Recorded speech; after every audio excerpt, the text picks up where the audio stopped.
Hi hello నమస్తే welcome to Andhraprabha. నేను సరిత. ఈ రోజు నాతో పాటు cosmetic and plastic surgeon doctor Madala Rajasekhar గారు ఉన్నారు. వారితో మాట్లాడదాం. సార్ నమస్తే. నమస్తే అండి. అయితే ఇప్పుడు అప్కమింగ్ ఈ సర్జరీ డాక్టర్స్ అవ్వాలనుకున్న వాళ్ళందరూ కూడా పిల్లలకి మీరు ఇచ్చే అడ్వైస్ ఏంటి? ఇదివరకు లాగా ఈజీగా లేదండి. ఎంబీబీఎస్ జాయిన్ అవటమే ఒక టాస్క్ అయితే ఎంబీబీఎస్ చేసి బయటకు వచ్చిన పిల్లలకి 30,000-40,000 శాలరీస్ వచ్చే జాబ్స్ కూడా కష్టంగా ఉన్నాయి ఇప్పుడు డ్యూటీ డాక్టర్స్గా జాయిన్ అవటం. సో జస్ట్ ఎంబీబీఎస్తో ఆపలేం. ఎంబీబీఎస్ తర్వాత ఏదో ఒక సర్వీస్ ఉంటుంది, సర్వీస్ చేయాలి. నెక్స్ట్ స్పెషాలిటీ అంటే సర్జికల్ స్పెషాలిటీ చేద్దాం అనుకున్న వాళ్ళు ఎంఎస్కి వెళ్తారు, మెడికల్ దానికి వెళ్దాం ఎండీకి వెళ్తారు. MD or MS is not easy, చాలా కాంపిటీషన్ ఉంది. సరే మనం కష్టపడి ఆ కాంపిటీషన్లో కూడా విన్ అయ్యి మనం ర్యాంక్ తెచ్చుకుని చేసిన తర్వాత బయటకు వస్తే 70,000, 80,000, 1 lakh కూడా శాలరీస్ లేవు.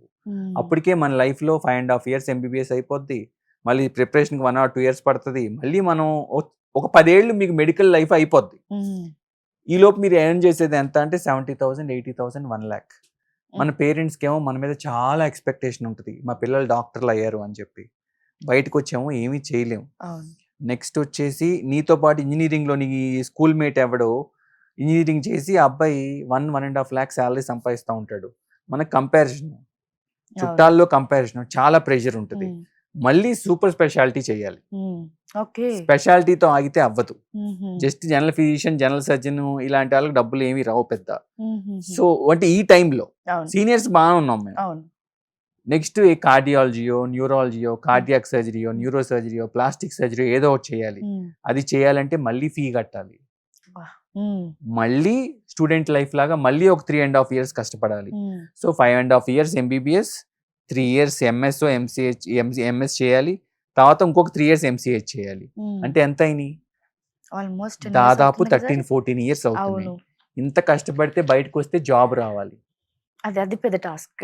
జాబ్ ఇస్తమే ఒక టాస్క్. జూనియర్స్కి ఎవరు జాబ్ ఎవరు ఇచ్చిన తర్వాత నువ్వు మళ్ళీ అందులో పేరు తెచ్చుకోవాలి, నిలబెట్టుకోవాలి. అవును, పేరు తెచ్చుకోకపోతే పేషెంట్స్ రారు. పేషెంట్ ని సాటిస్ఫై చేయాలి, పేషెంట్ నీ కోసం రావాలి.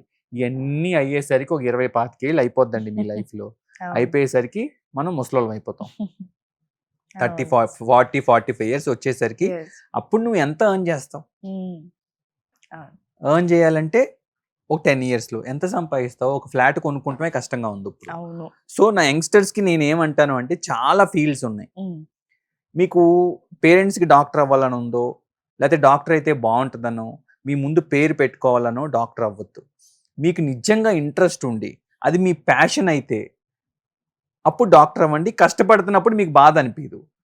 అవును, పేరెంట్స్ ప్రెషర్ చేశారని జాయిన్ అయితే రోజు చిరాగ్గానే ఉంటుంది. ఏదో పాష్గా ఉంటుందని డాక్టర్, నా ముందు డాక్టర్ అని పేరు పెట్టుకోవాలనుకుంటే అవ్వద్దు.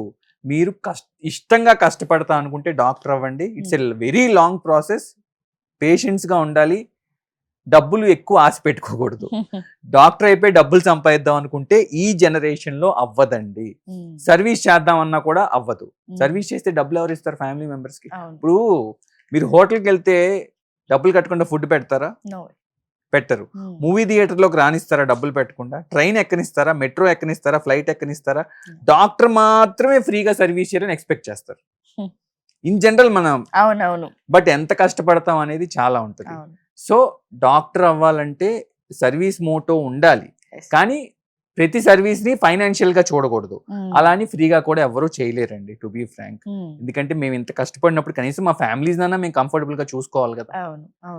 చెప్తాక బాగుంటాయి, ఫ్రీగా వైద్యం చేయాలి, ఫ్రీగా గవర్నమెంట్ కింద పని చేయాలి, ఫ్రీగా ఏముంది డాక్టర్ 2 నిమిషాలు మాట్లాడేస్తాడు, మాట్లాడిన దానికి 500 కట్టాలా, మాట్లాడిన దానికి 1000 రూపాయలు కట్టాలా అంటే. సరదాగా హెయిర్ కట్కి వెళ్తే ఎంత కడుతున్నారండి ఇప్పుడు?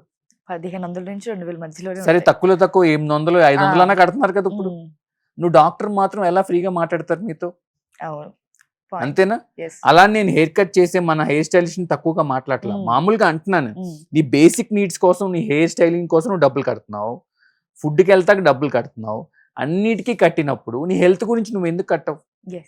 సో కాబట్టి ఏంటంటే డాక్టర్ అనేది మరీ దాన్ని కమర్షియల్గా చూడటం తప్పు, కానీ అలాని సర్వీస్ చేయాలనుకుంటే కూడా తప్పేనండి నా ఉద్దేశంలో. Exactly right sir. సో యంగ్స్టర్స్కి నేను ఏం చెప్తాను అంటే, మీకు బాగా ఇష్టం ఉంటే మీకు ప్యాషన్ అయితే మీరు చేయండి. ఉమ్, ఎవరో చెప్పారని ఎవరినో చూసి చేయొద్దు. ఉమ్,